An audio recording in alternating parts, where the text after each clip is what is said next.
Hey everybody, it's the Mad Master here. I took a day off to do stuff today, like do some more of my programming, coding classes that I've signed up for.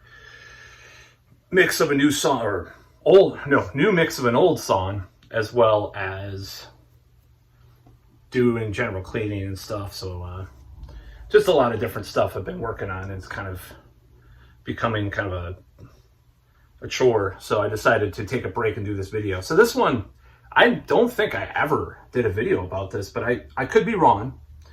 And I'm just going to try to do a summation of what I think about this subject. So the Maroon 5 guy, or whatever, Adam Levine, or whatever the hell. Oh, I heard Maroon 5 once, and I almost retched for a day straight because it was so bad. Anyways, that's an exaggeration, but I did almost retch. So I don't like any of that stuff. Imagine Dragons, or even Nickelback is better than that. Some of that stuff. Anyways, I'm being a total elitist, I know. This is a shirt that I wore, by the way, when I was a teenager that I rebought. I rebought like most of my band shirts from when I was a teenager. Isn't that funny? And I even have a surprise item. It's coming in the mail today. Hopefully it fits, but that's what you get for eBay risks. Anyways, so Levine or Maroon 5 guy or whatever comes on, and this has been kind of circulating around for a while, but it came out today. I was on Facebook scrolling, and it was like doom scrolling. It's a joke. So I was doom scrolling on Facebook, and he's like, attractive chicks don't listen to metal.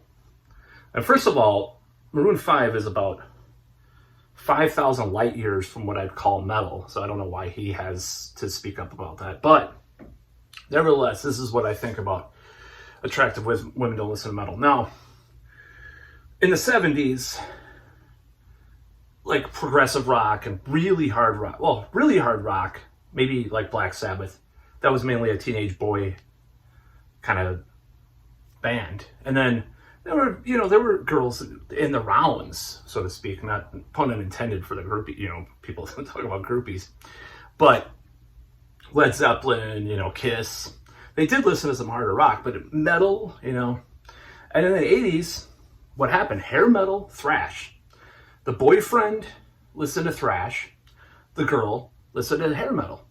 Just the way it was back then. So it's like, that's just the way it was. Maybe gender stereotypes, gender. We have to be obsessed all the time with gender. So this is my point with this video, is that it was true. Now, I remember this girl in like 7th grade that liked Slayer. And I'm not trying to downplay people's looks. Obviously, I'm the best looking guy in the world. But, I'm just going to say this girl, what was that villain in Star Wars that looks like the pig? The green pig?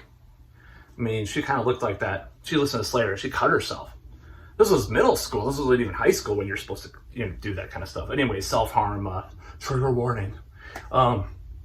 So I was like, that's the kind of chick that you would meet that like Slayer, at least anecdotally back then, Now, there was these death metal guys in high school, and there was this really cute girl that was hanging out with them. There was one girl, I think she actually liked metal, and it seemed like that she did.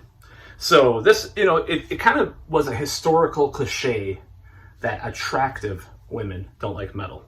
Now, I still think that there is a ratio in that genre that is, it's better now. I went to I'm doxing myself.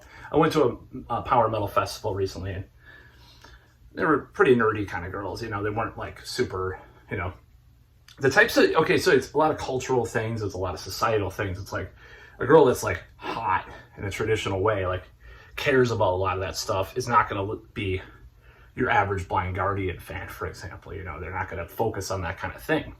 So it's kind of, there's a lot of different reasons for attractive women not being as common in heavy metal.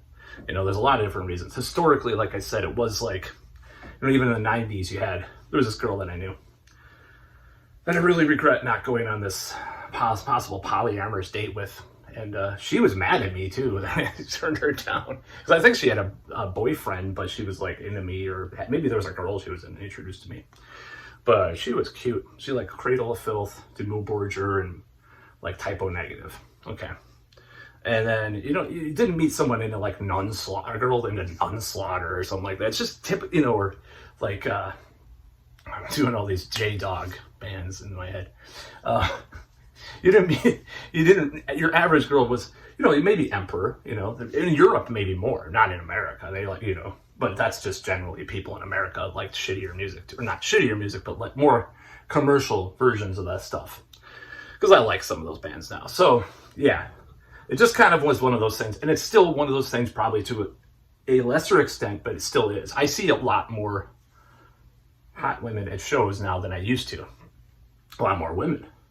A lot more normies, Because there was this masculine, okay, I'm going to go into some esoteric, weird David Dida kind of shit, but there's this like masculine polarity in heavy metal for such a long time. Of course, a woman that's traditionally cis, representing their biological sex and gender, is going to be more apt to not be like really extreme metal or like masculine macho posturing of metal. So it's just the truth, but it's not the truth as an absolute. So this Maroon 5 douchebag, I don't really care about him, but he is partially right, especially historically, which is less in the past. Now, how are you going to, it was just an offhand comment, but how are you going to like get more hot women in heavy metal? Not by saying that kind of shit. That's about all.